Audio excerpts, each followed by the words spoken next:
Today's reading is from the Heart of Awareness. The mind desires this and grieves for that. It embraces one thing and spurns another. Now it feels anger, now happiness. In this way, you are bound. But when the mind desires nothing and grieves for nothing, when it's without joy or anger and grasping nothing, it turns nothing away, then you are free. When the mind is attracted to anything it senses, you are bound. When there is no attraction, you are free. Where there is no I, you are free. Where there is I, you are bound. Consider this. It's easy. Embrace nothing. Turn nothing away.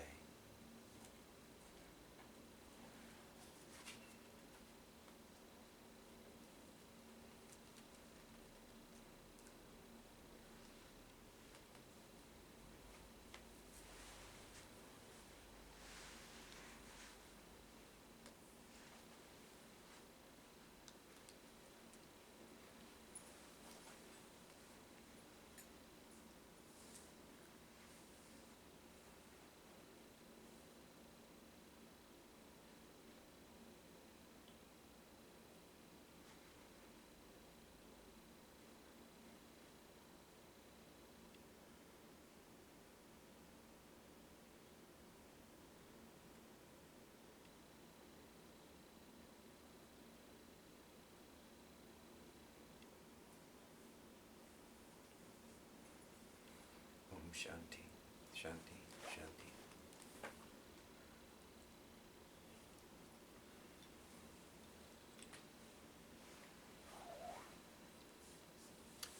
So please make yourself comfortable. It's going to be getting warmer as we sit here for the next hour, so be comfortable. If you need water, there's water and glasses in the other room there.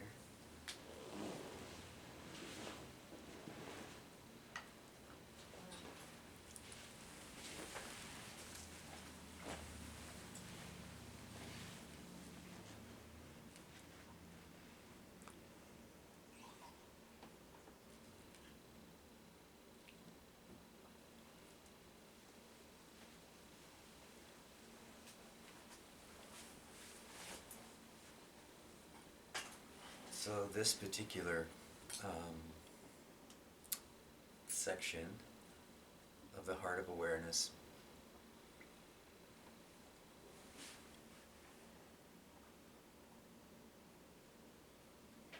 is really kind of paradoxical almost, because you can understand that what Astavakra is saying is that we can't cling to anything. We have to let everything go, including the I.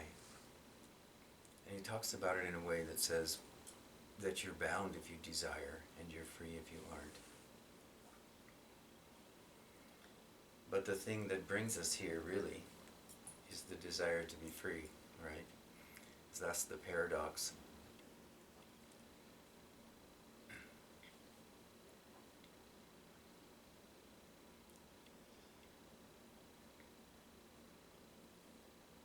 So in order to attain that which the mind is seeking, we have to stop seeking.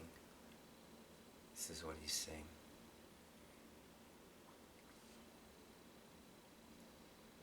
But this isn't what the mind wants. Yeah, the mind wants an answer. It wants to understand something.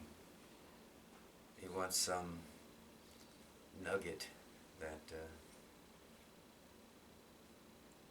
will show it the way to freedom. But it wants that freedom. It wants that liberation on its own terms, doesn't it? You may have seen this, that your mind has some description of what it would mean for you to be awakened, to be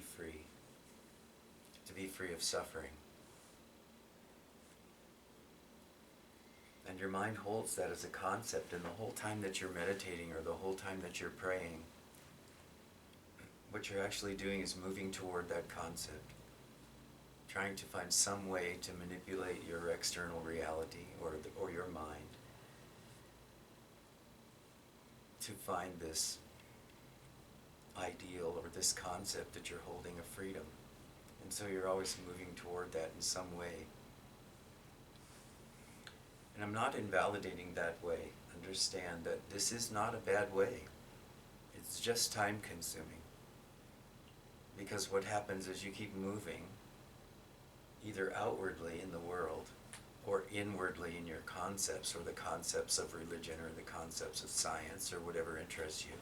You keep moving in some way toward a concept, but eventually you come to realize that you have not attained the happiness you're looking for. You realize that that attempt to manifest that concept in your mind or in the world hasn't satisfied you, that you still remain tossed about by life, by the world, by your thoughts, by your emotions. And so you abandon that path, right? This is the path of direct experience in a certain way, is that we keep going in a certain direction until we realize that that's not working for us. And then we drop it. Sometimes we drop it easily. Say, oh, no, that's a dead end. I'm not going to keep going in that direction. I'm just there bumping my head against the wall that's at the end of the path. So I'm not going to keep going in that direction. Other times it's much harder, especially if you've been looking for your own freedom for a long time and you've been looking for your freedom through different kinds of philosophy, different kinds of religion, different kinds of groups, different kinds of people.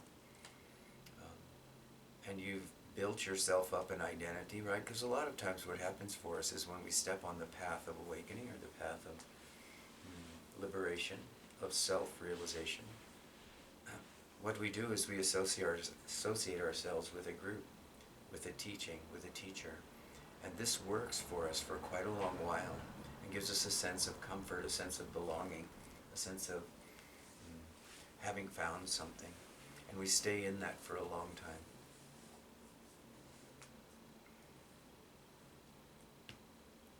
But after a while, we come to realize that what we did was we substituted one way of looking at the world for another way of looking at the world. And it might be a way that provides us with some comfort, occasional joy, a sense of relatedness, all wonderful things, a sense of compassion for others. All these qualities which are espoused and indicated in all of the spiritual traditions and the religions of the world. So we can get a very deep sense of comfort, but at some point we begin to realize that this is momentary. What I mean by momentary is we discover that whatever practices we're using, whether it be prayer, meditation, mantra, whatever it is that we're using, they do give us comfort. And they give us some relief from the suffering and the difficulties that we're facing in our own lives, in our own mind. But they aren't sustainable. And eventually the practices fail us. And this is the good news. Because for most of us who are here, most of you, the good news is that you don't quit. You just keep looking.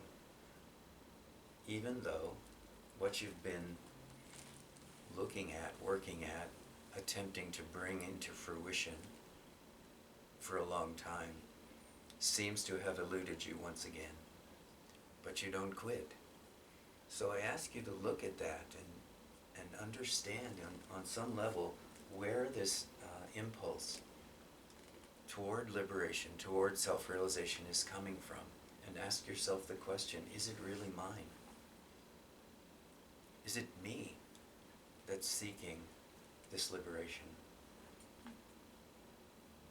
Or is it life itself which is seeking its own freedom through this body-mind which you call mine?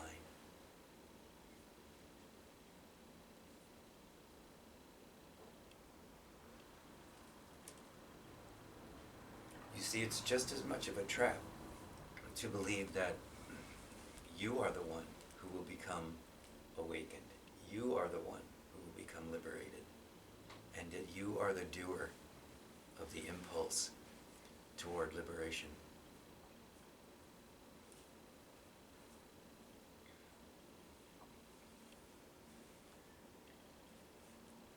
Can be said that this you, that in the beginning desires liberation, desires to awaken, is a useful tool. That's how we experience the world. That's how we experience the mind. It's how we experience emotion. It's how we experience the teachings in their early stages, right? It's how we know that, oh, I'm going to read this book over here instead of watch television. I'm going to look at these concepts and I'm going to weigh them. So this you-ness, this me-ness, is a very useful tool. But as we go on, this me gets the impression that everything that we're trying to do is doomed to failure. And this is a very, very beneficial place to be.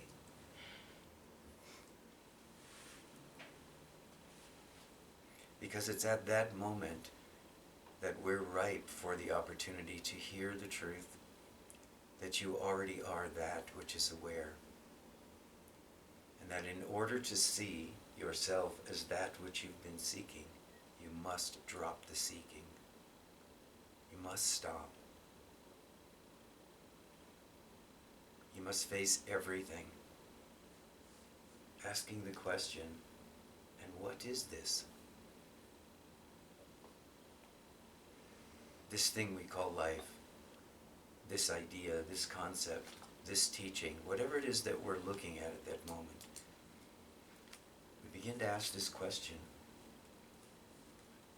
what is this? Is this really going to lead me to freedom?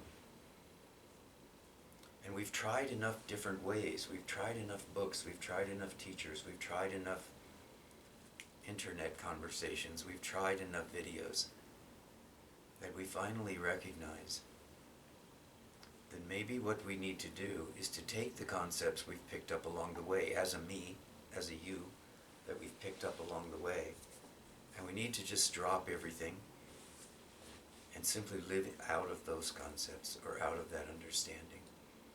And so we can ask the question, what is this that's happening here?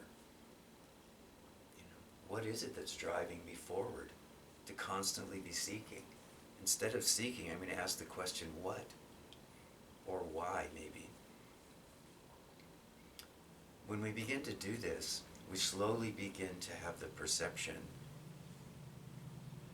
that the next question is, what is aware of us asking this question? What is aware of that which was seeking? What is aware of the stopping impulse? What is aware of failure? What is aware of success? What is aware of the world? We begin to ask this kind of question.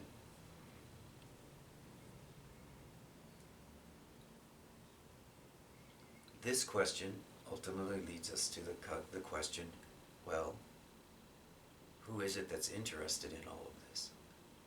Who is it that's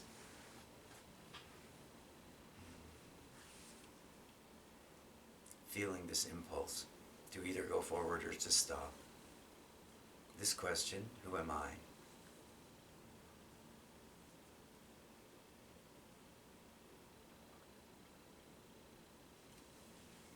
And this can come to us quite naturally, no matter which path we've been pursuing. So this is not a question that's restricted to one particular teaching or one particular teacher or one particular religion or one particular form of spirituality. All the forms of spiritual endeavor or encounter can lead you to this question, because in the final analysis, after you've failed in all the outward ways, you are left with the only thing you know for sure, and that is I am. And the question arises on its own, it arises logically, because we have logical minds, most of us. They may not always seem logical, but at their foundation they are logical. And they do rise up with this question, who am I? Who is it that's been pursuing this? Who's been seeking? Who's been looking? And this is the process of going from externalization, living as an external feature in the world, in fact, seeing ourselves as another object in the world, a creature, a human, a man, a woman, old, young, rich, poor, seeing ourselves as a separate entity like we see all the other separate entities apparently in the world. This is the process of going from that externalized focus to an internal looking.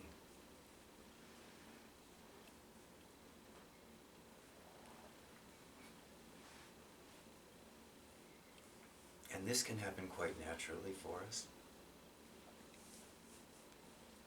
And for some people it does. It happens quite naturally. They never need to go to a meditation. They never need to read a book. It just happens. You can meet people sometimes that are like this. They don't know how they got where they are, but they know that they're happy, and that's enough for them. And they know they don't take anything personal. They just live each moment. But for those of us that are actively seeking, often because we're seeking in the external, right? We're seeking in the world, we're seeking in the mind, which to the heart is external. Some of you have seen this now. We've talked about this in the last couple of weeks a little bit. That as you begin to see more and more that you are that which is aware, you get this feeling of sensation almost, of being centered in the body somewhere, that you can't really put your finger on, but you know I am here, or I am. So you know that what's begun to happen for you is your attention has begun to be withdrawn from the external objects first in the world, from the way of things in the world, to the way of things in your own mind, to understanding what it means to let go, and to surrender this sense of I, this sense of the personal, to life itself, to the divine, to God, to love, however you perceive that, whatever word you use for that. I use life itself a lot. I use the mystery a lot. So we go from referencing outside ourselves to referencing more to the structure of our own minds to see what causes us suffering and what leads us toward happiness, what leads us toward freedom, what leads us toward contentment. And ultimately we end up giving up those concepts as well. And this is when the question, who am I? Or what is aware? Or am I aware? Who am I? What is the essence of this experience of I am? This one thing I know, it doesn't leave. No matter what else is going on in the mind, no matter what I'm searching through, no matter what I'm reading, watching, talking about, experiencing in the world, I do all of that through the recognition that I am. This is where that motivation comes from. I am. Therefore, all of this, I express, I act, I search, I fail, I succeed, through the expression of consciousness as I am. So it becomes natural at that point just to keep asking this question, then who am I? This is the next stage of falling back into the self, into your own awareness. Now, using the mind, this recognition, I am, this is as far as we can go. And so that's why the question, who am I? It's not to come up with an answer. It's to fall into the empty space. Because in question, who am I, implies that I've looked at the world, I've looked at the mind, I've looked at all the concepts, I've looked at all the books, I've listened to all the teachings, and still I have this recognition that I am. And so the question has to arise. Who is this I? It's quite a natural progression. it's one we often resist. The reason we resist it is because when we come as far as we can come with the mind, we stand in our own recognition. I exist. Each and every one of us sitting here right now knows this. I exist. Yes. But because this is as far as the mind can go in its seeking of answers, we hesitate. We don't want to stand still just in the recognition I am.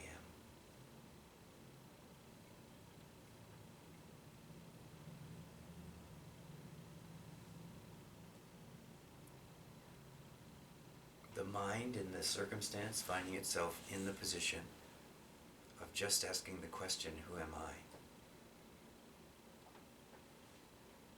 Will try to reach out in different ways through its own conditioning, through its own habits, back into the mental concepts of the world, back into the mental concepts of whatever teaching we happen to be following, back into the mental concepts of the world itself, back into the direct experience of the world. So some of you have seen this, that you've had a moment of quiet recognition of your own self-awareness, followed by a moment of bliss. This often happens for people, a moment of great joy, of great happiness. And you think, oh, I've understood now. Now I see it. Now I've got it. Now I see it. And the mind just bursts back out into the world and starts pursuing all the old pleasures, starts avoiding all of the old pains, starts doing that all again. And this is because there is this fear that to the mind, to the personality, to what is often called the ego, that everything will be destroyed if I continue to sit in this I-ness. And of course, to the mind, this is true. The mind's control, the mind's preeminence, it will be destroyed, but it won't leave us with nothing. It won't leave us as nothing. It will leave us as no thing.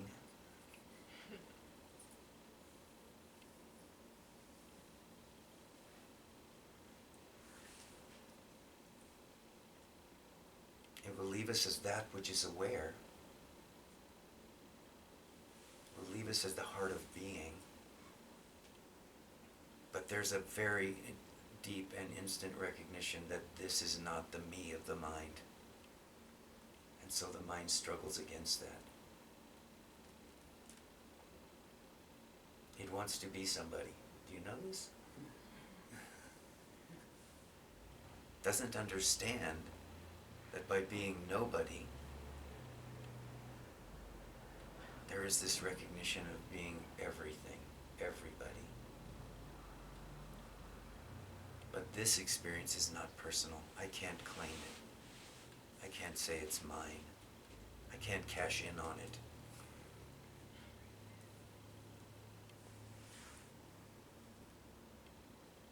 And so for most people, the mind will turn away quickly from this experience, and it will go back out into its own concepts and back out into the world, and it will say, well, let me do something else. I'll find some other way. It won't want to just simply stay as its own self-aware happiness.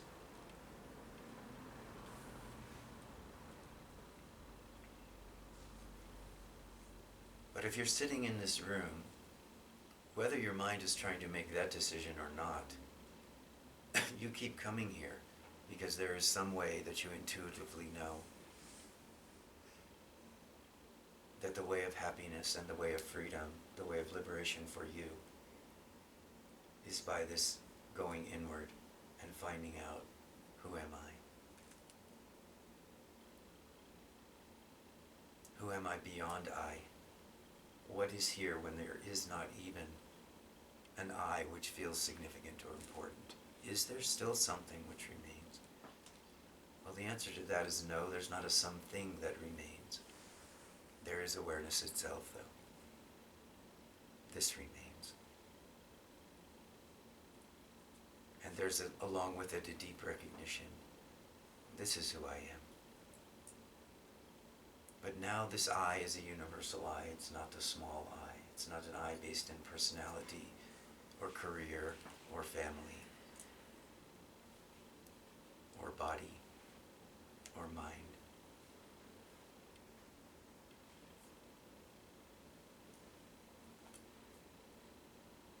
In Advaita, this position or state, you could call it, is often referred to as the absolute.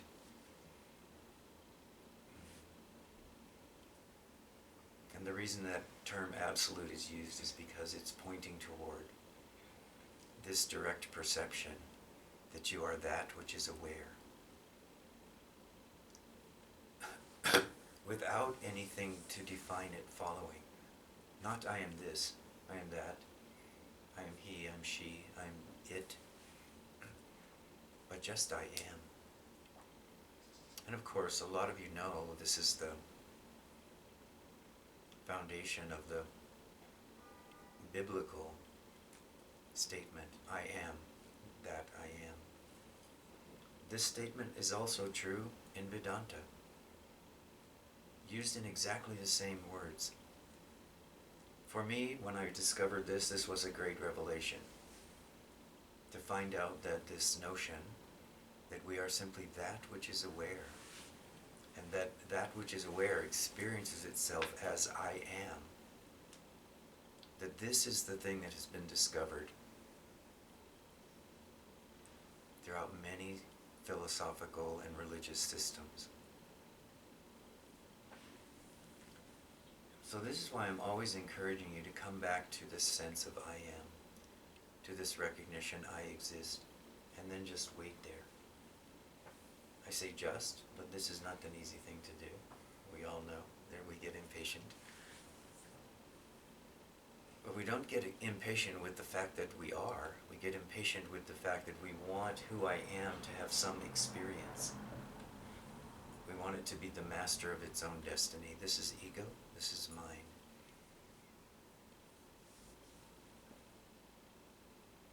Saying, I want to be awake, but I want it to have benefits for me. This is the lack of the recognition that you already are awake, and that whatever's happening in your life in that moment is there for your benefit, to take you more and more deeply into this recognition, I am. How? Often by putting you through such difficulty that you simply collapse under its weight. And then you begin to discover that even though you've lost everything to the mind, to the personality, still you are. Still you are.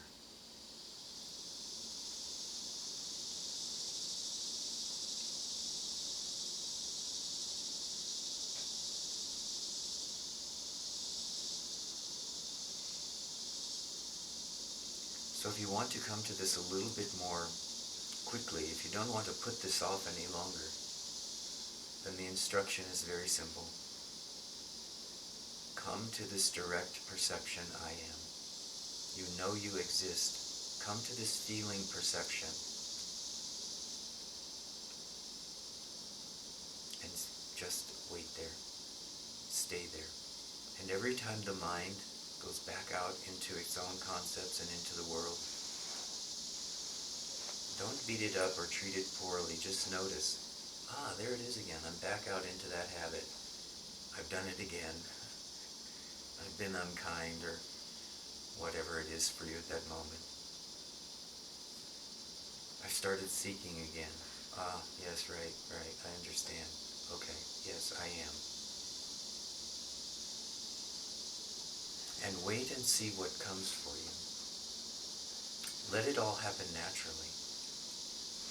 It takes some effort, but it doesn't take strain. It doesn't take that you cause yourself to suffer for the sake of liberation. This is very counterintuitive, isn't it? Especially since all of the great traditions in the world have these examples within them of great sages and saints who have somehow come to their liberation through suffering, through living a great ascetic life.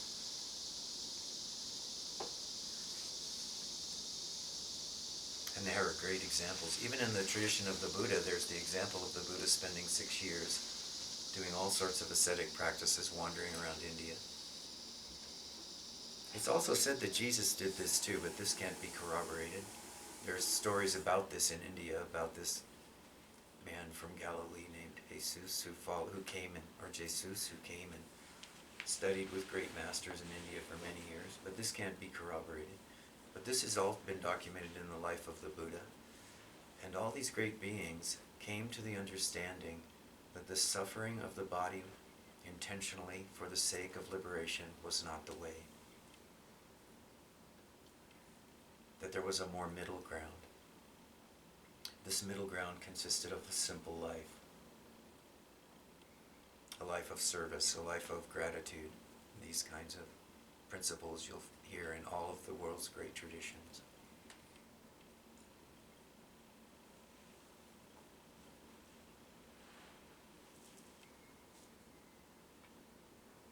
But the simplest and most direct way is to stop arguing with your life.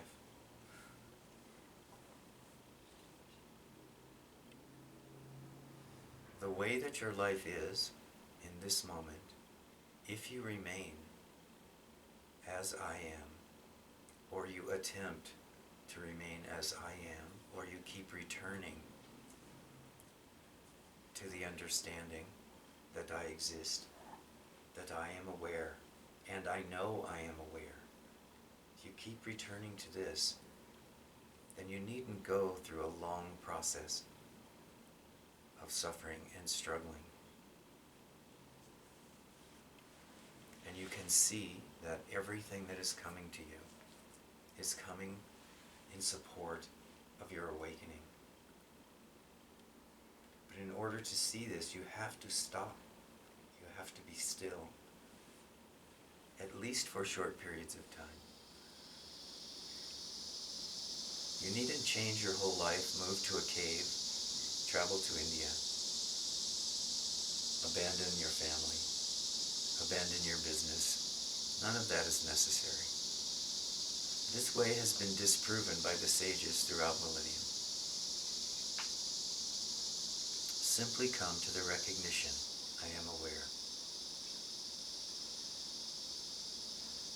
And put all of your attention, all of your effort,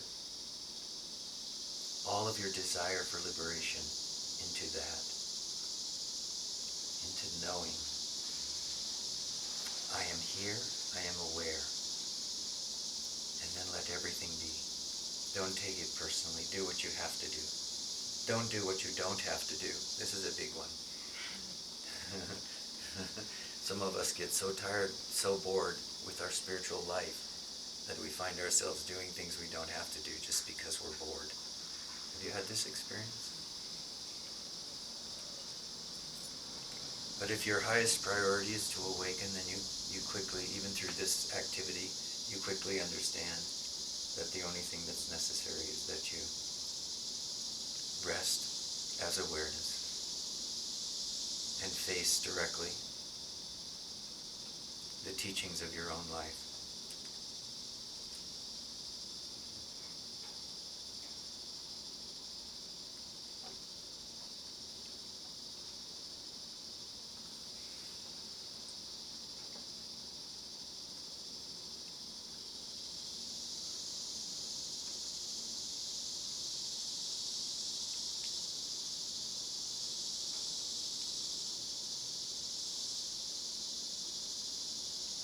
When we're directly facing the teachings of our own lives, we're able to give compassion, forgiveness, understanding to everyone we encounter, because we don't see ourselves as different from them.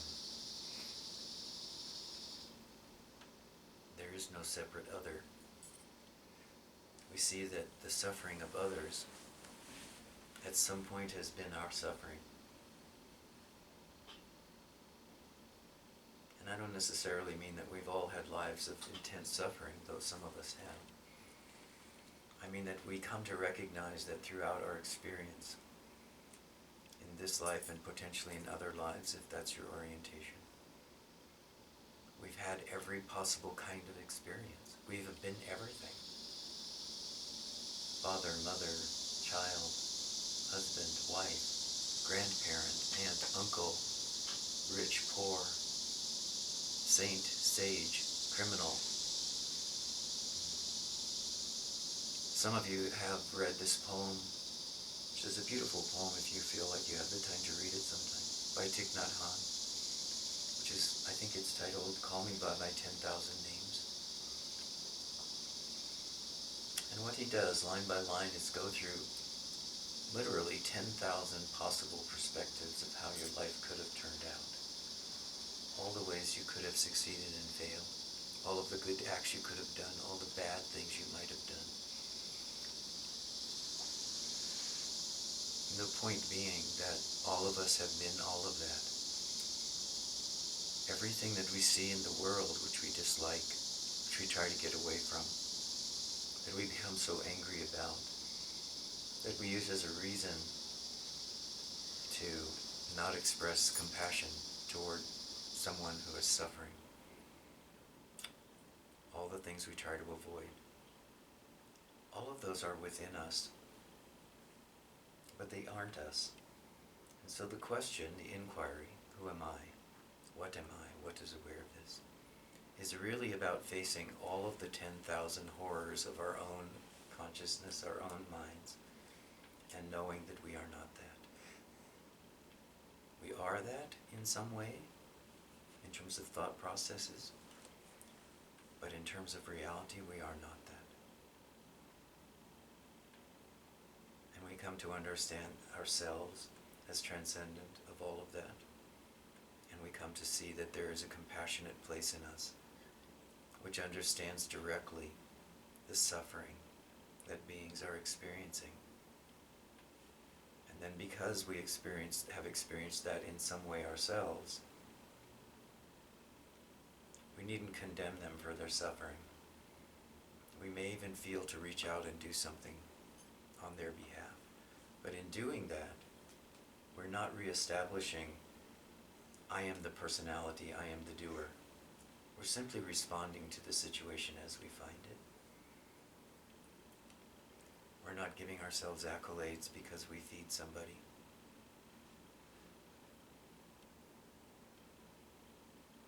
We simply do what's there to be done as an expression of the absolute supreme consciousness.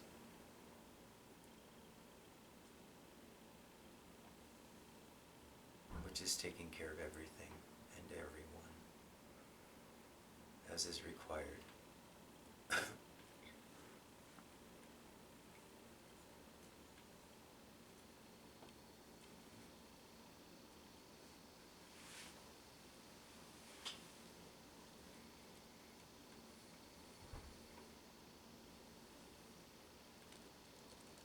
Enough from me, now from you.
Rishi.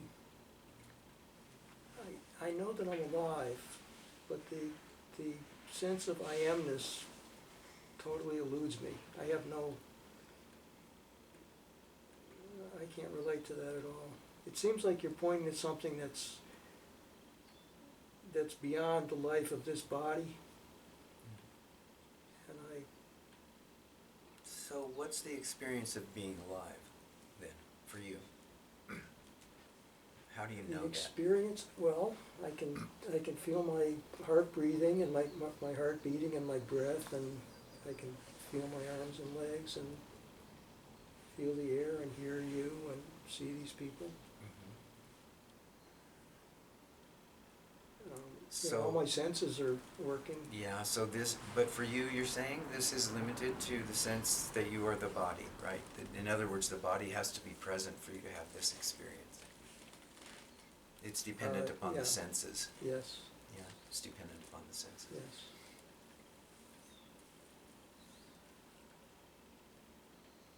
Have you ever tried this practice that we've talked about sometimes here, where in the morning when you awaken first thing, that you, before the mind kicks in, that you just lay there on the bed? On those occasions I remember it, the mind has already kicked in. Well, then give it the reminder at night before you go to sleep. Okay. That when you wake up in the morning, before you move, before you start your list of to-dos for the day, that what you're going to do is notice, I am here. Okay. Okay?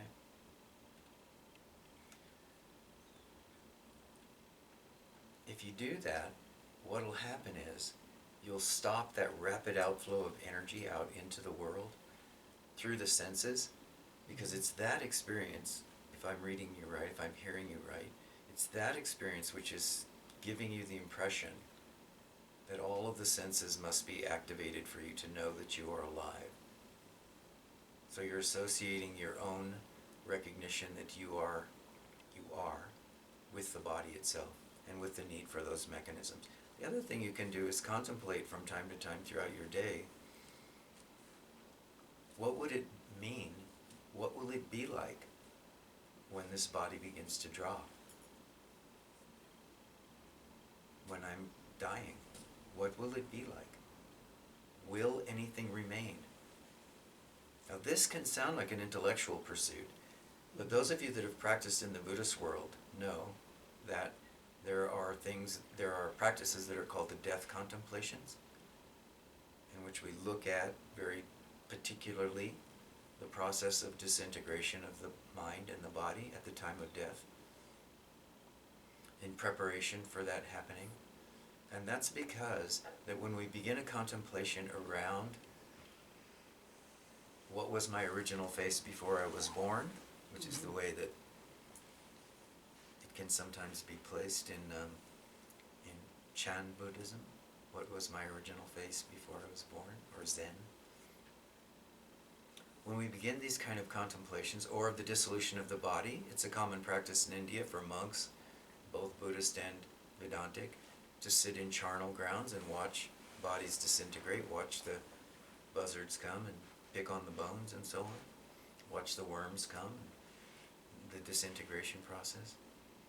This is to instill a couple of things: the fear of dying without being awake, but more importantly to be able to ask the question, well, I can see that this is the absolute end of the game for the body, so what else is there? What might remain? So this is kind of a different way of approaching it, the way I've just given you, by saying start at night and say in the morning I'm gonna catch myself at the earliest possible moment of the waking state. I'm going to just stop there. See, you're not going to engage the mind. You're not going to do a practice. You're going to give the mind its instruction before you go to sleep. As soon as waking consciousness appears, stop. And wait. Observe. Witness. And just wait there. And everyone who starts this practice, not everyone, many people say, I can't see how that's going to do anything. But surprisingly enough, you can find yourself in a very short period of time stopping right there and waiting, and then in some moment the thought will rise in the mind, oh, I've just been here as this awareness for the last 20 minutes, and nothing moved. I didn't need to use the senses, I didn't need to extend them. And they get their first glimpse of themselves as awareness itself. It doesn't just, I mean, it could last 20 minutes, it doesn't just last 30 seconds or 10 seconds? You can end up laying on your bed until noon.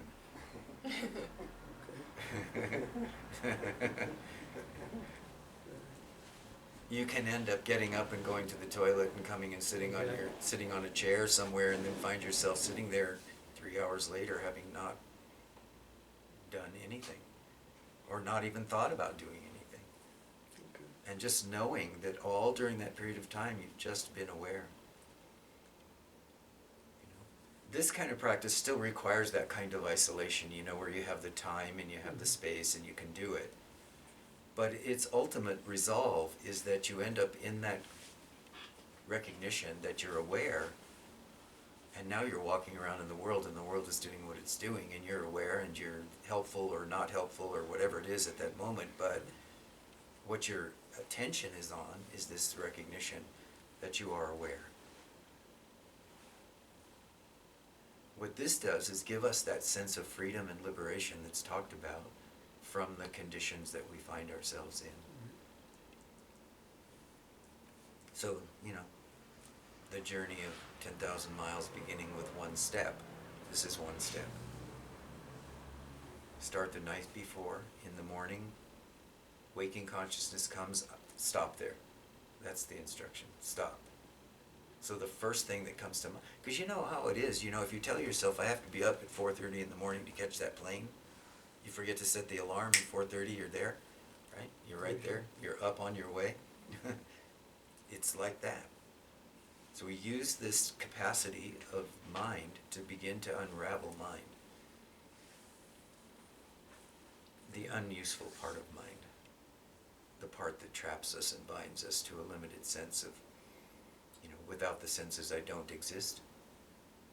Well, this will begin to undermine that. Because you'll begin to see, day by day as you practice this, that in the beginning, it is only, it can be just a split second. But as I've said with almost all of the things I've encouraged you all to try, you only get that long in the beginning, but the second time you do it, it's, and then the third time it's, and pretty soon that becomes continuous. Why? Because the mind is habitual. It likes habit. It finds comfort in habit. So we use that as a tool. We give it something. So give it the instruction before you go to sleep. Stop. Waking state comes next. Because when you go to sleep, you can tell yourself, I'm going from the waking state to the deep sleep state. This is my intention. This is what I'm looking forward to. I so much want to go to sleep. I want to get out of the waking state. And this part is part of what helps us to go to sleep, is that we actually go to bed, right, with the thought, with the intention, now I'm going to sleep, right? And sometimes this can even overcome quite a bit of agitation in the mind. Mm-hmm. We just say, oh, I have to get up in the morning, so I'm going to sleep now. And we go to the bed and we say, I don't know if I'm going to sleep or not. But we've given the mind the intention, so all the time we're getting ready to go to bed, we're giving the mind the intention, now I am going to sleep. And then, waking state disappears, sleep state comes. It happens. So now we begin to use that characteristic, but we're going to use it in the other direction. We're going to, in effect, tell the mind, when the waking state comes, you stay asleep. Okay. And it will do so. The waking state will come, and the mind will stay in a sleep state.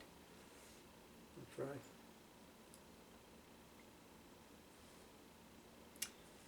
So, in addition to trying, do it until it becomes your reality, right? Whether the mind says it's willing to try or not, persist. Just persist. The mind does cultivate, whatever we persist with, the mind will pick up.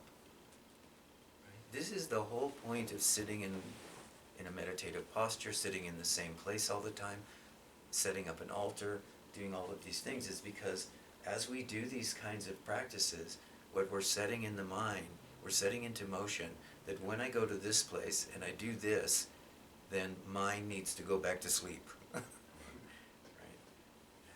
It needs to get out of the way. And for many of us, this takes many years before the mind stops even for one instant. But eventually it does. Through the persistence of returning to the cushion or the altar or the space of mind which wants to let go. So persistence becomes a major tool for us in this regard. Holly? That moment has always seemed like an impossible time to quiet the mind. There's a suggestion with that instruction that the mind is quiet when you wake up.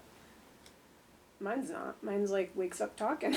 That's the instruction the night before. Okay. But like when I wake up, it's right from a dream. Right? So there's like all this stuff going on. It's not quiet, and then I wake up and it continue to be quiet. It seems like I have to intervene, and I'm not awake enough to remember that. You see what I mean? It seems like a catch-22. So go earlier. Give the mind the instruction earlier. Okay. Don't wait for the mind to have already taken off. Do it the night before. Like wake up from deep sleep. Don't wake up from REM sleep? No. Don't. You're trying to parse this too. It's not that difficult. We're not going to tear this apart one neuron at a time. All right, so what you're saying is like when you wake up. No, I'm saying when you go to sleep. Okay. You understand that you're falling into deep sleep, and you give the mind the instruction. When the waking state returns, I don't care about dream states or waking states or REM states, or when the waking state returns, keep quiet. Okay. When the waking state returns, mind remain still. However the instruction works for you. Okay. Keep quiet, remain still, stay asleep. Okay.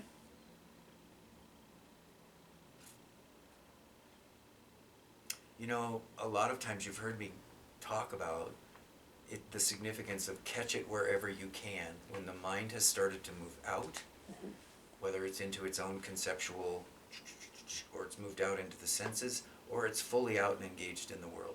Wherever it has gone to, catch it as soon as you're able to and come back. Right? And do that without judgment. So this works in exactly the same way. Even if the first morning you find that you're having the same experience that you always have had habitually in the past.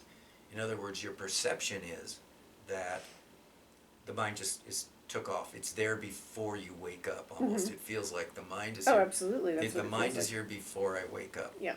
Well, understand that in a way that is true, because the waking state and the mind are manifesting together. Okay. Right? They are manifesting together.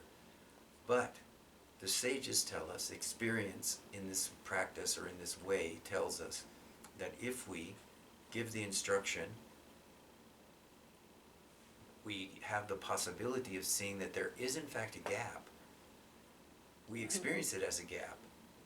Right?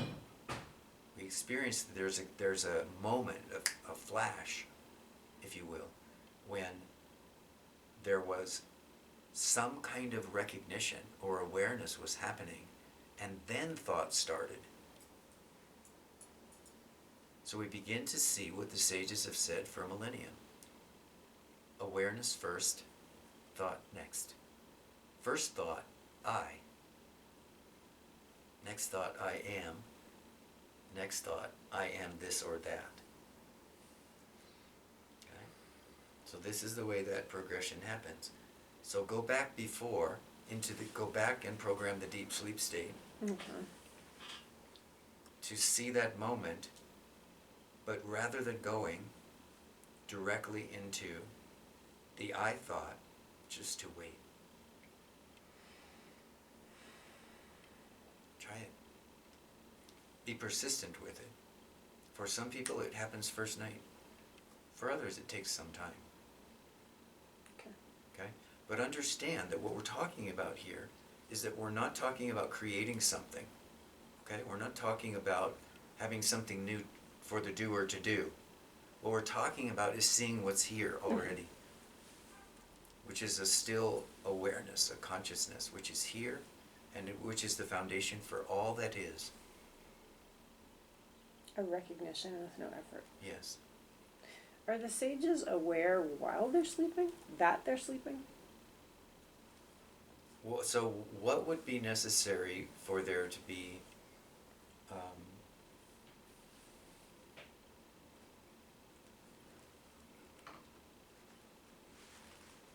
that kind of recognition?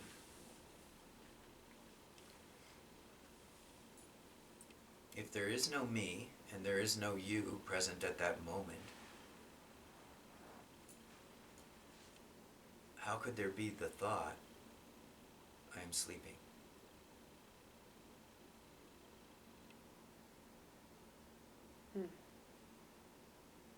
By definition, a sage is someone who is prior to thought, has realized the self, the recognition of awareness or consciousness itself, which is free of all conceptual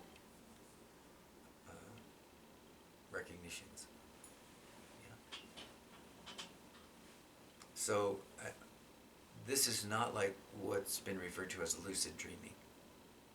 Because even in lucid dreaming, there still has to be some sense of me present doing this, correct? And while that's something that people can do, and in all the spiritual traditions there are practices around developing that as a quality, those practices are there to help show us the very subtle nature of mind. What the inquiry is about going even before the most subtle recognition of the subtle qualities of mind. What is there first?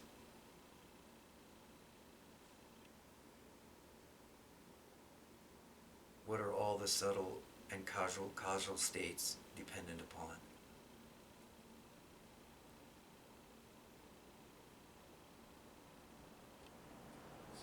It's what's there before I become me, so to speak. Yeah. Because how I become me is my mind starts, and I'm this way, and Yes. my name's Matt Eiler, my Yes. dad's 70 or Yes, whatever. yes, exactly, and adds all the details Yeah. to support And I like this, the and position I don't like of me. that, and I'm tired, my Yeah, foot hurts. yeah. To support, all in support of the personality or the position of personhood.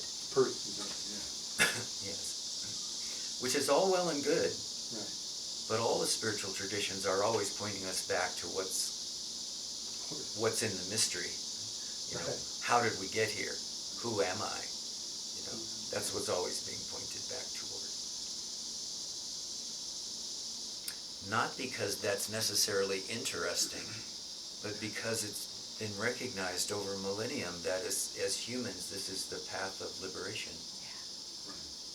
Right? It's not an interest like a scientific interest, or like the reductionist scientific way of finding out what's the smallest possible particle in the universe. It's not that kind of reductionist kind of thing.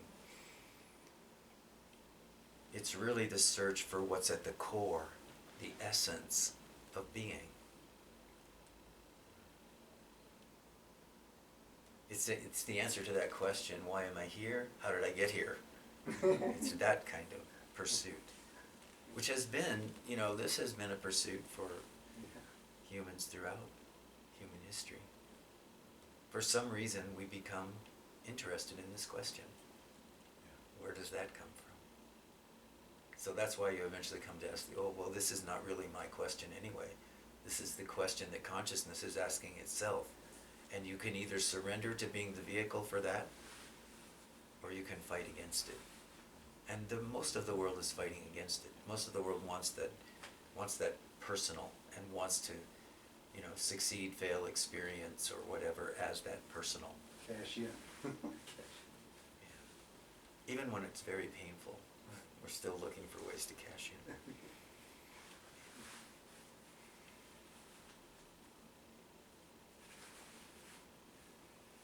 But if what's so insistent in you and what's rising in you throughout your lifetime is this question, how do I free myself? In the midst of all of this, how do I come to this state of freedom, of liberation that the sages and the masters have spoken about, the saints have spoken about for millennia? How do I find that? Then you have to use a different tactic than going out into the world and out into the meanness of things, right? Of experience.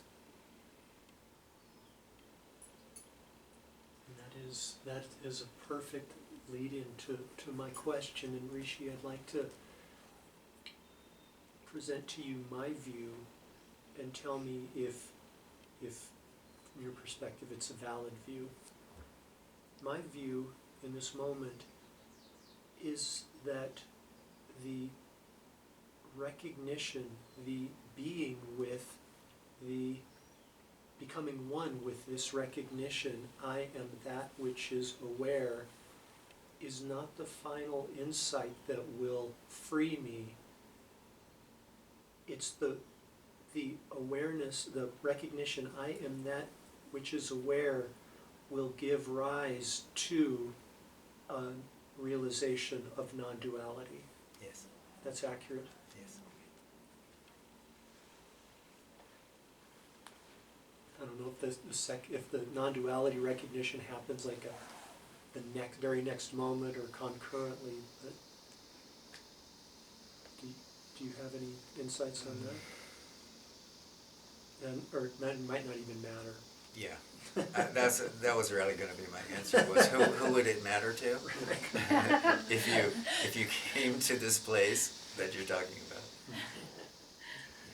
You see, anytime we're using any kind of a concept or any kind of a word jangle, anything at all, we're still in that realm of using a thorn to remove a thorn.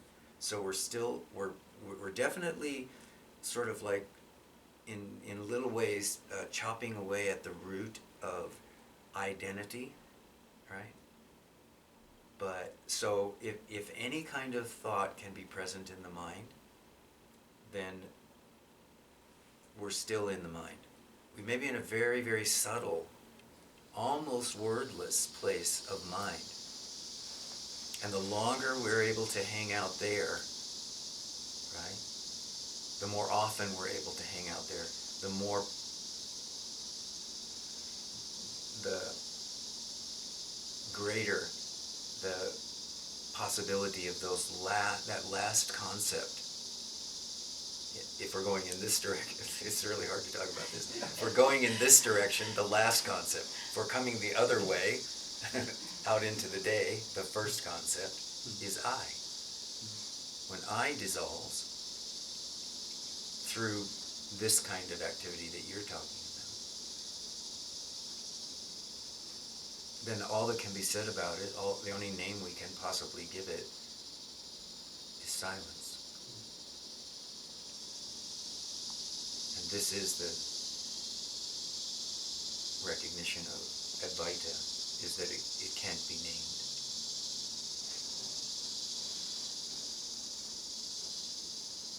And it is the end even of I.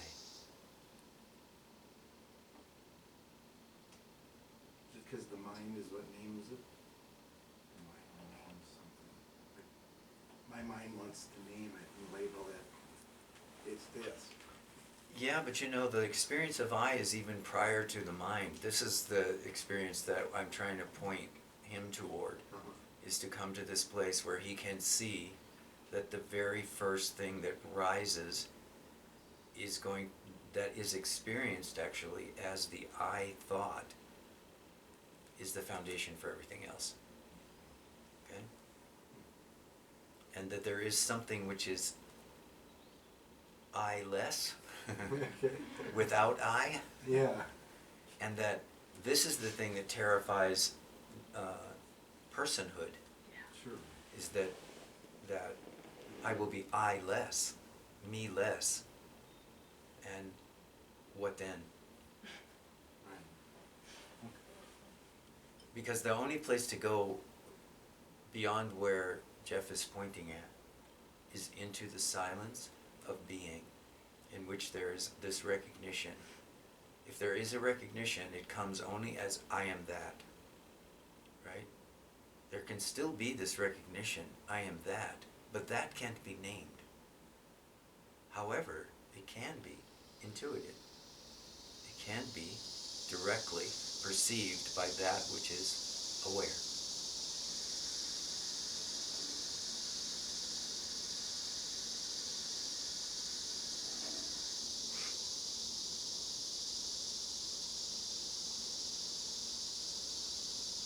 Is it perceived through the senses, however?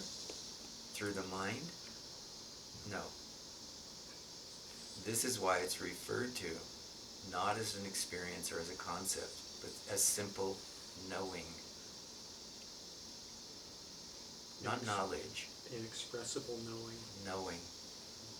Yeah. Inexpressible knowing.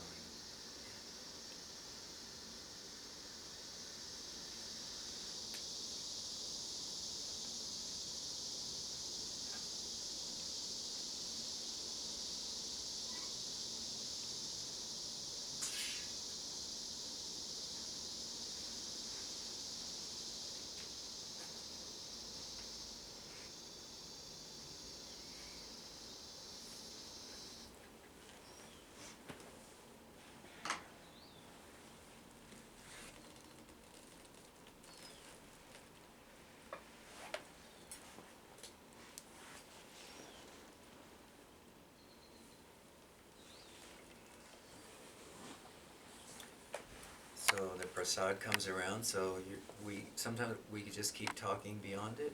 Ordinarily I try to do this about this time so people know that the actual moment that if they need to leave, that they can go, but often we sit here for a while longer. So you can do what you need to do according to your day.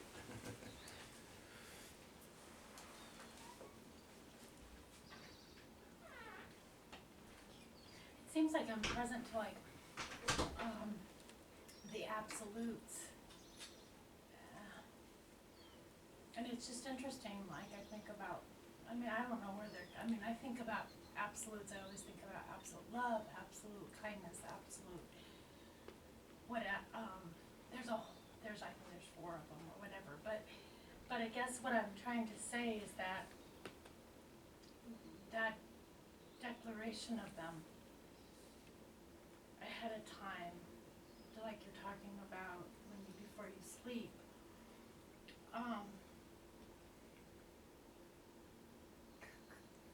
I don't know how to explain it.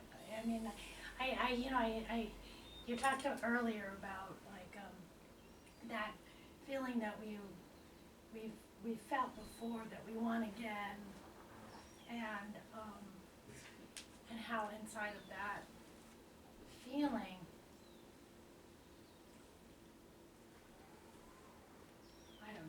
I don't know what I'm trying to say other than I'm glad to be here. Good. Yeah.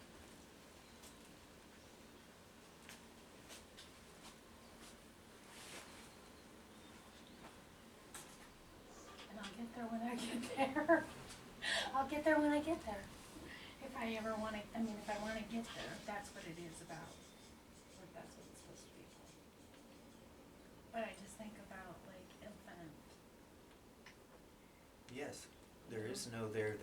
Yeah, it's Right. just infinite. There's just here. So be here. Yeah. And that's where this work happens.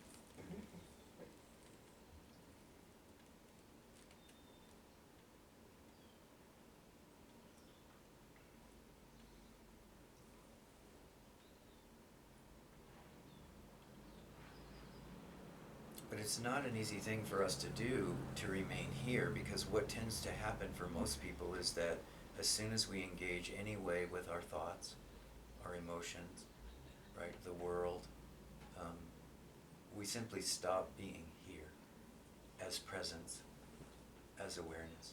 We become engaged with the objects that are present in awareness at that moment, with the activity, the experiences, the thoughts, the emotions, and we come to feel like that's who we are, right? So as soon as we come to this place where we recognize, like you're like, I don't know, I don't even know what to say about it, I just know I'm here, fine, stop.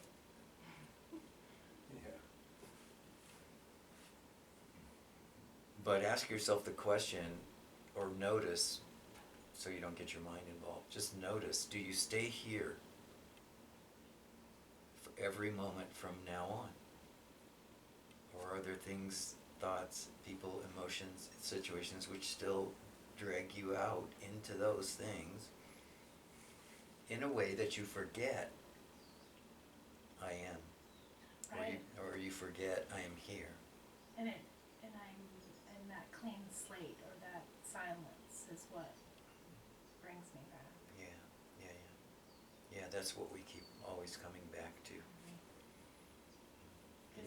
It gives me Yeah, beautiful.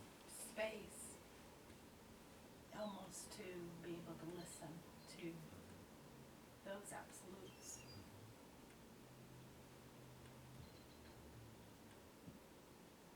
Where you just are. Yeah. Yes.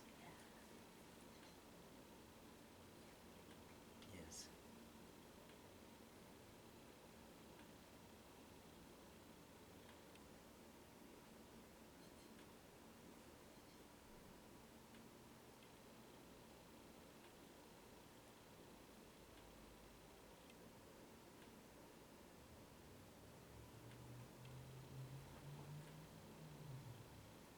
I also experienced too, thinking, like all the teachers that I've had in the past.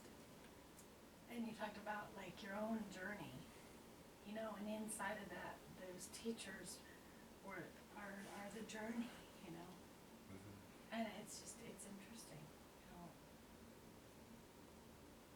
There's been lots of teachers.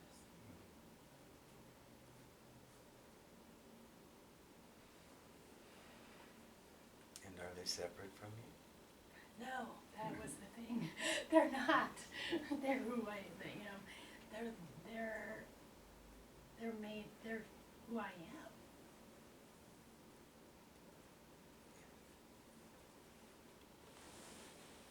And the things that I see in others and I'm afraid of or I fear or whatever, they're me. They're not them. It was really interesting to see. Yeah.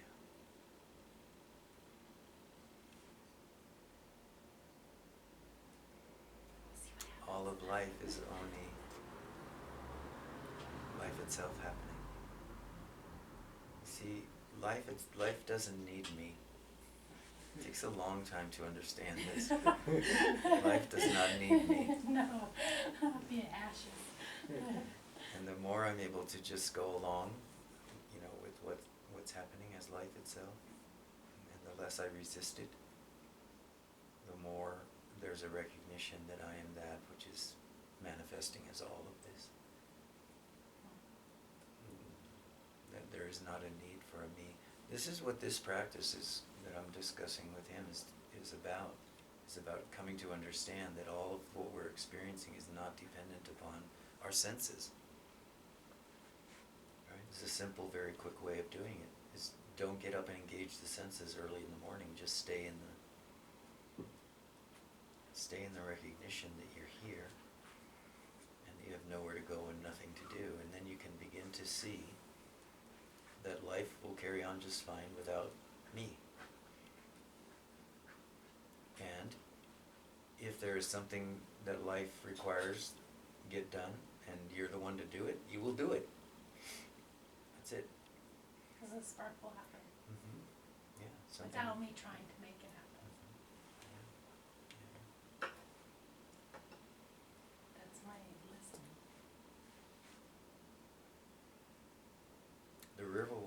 whether you push it or not. Yeah, I'm gonna Yeah. jump in, let's go.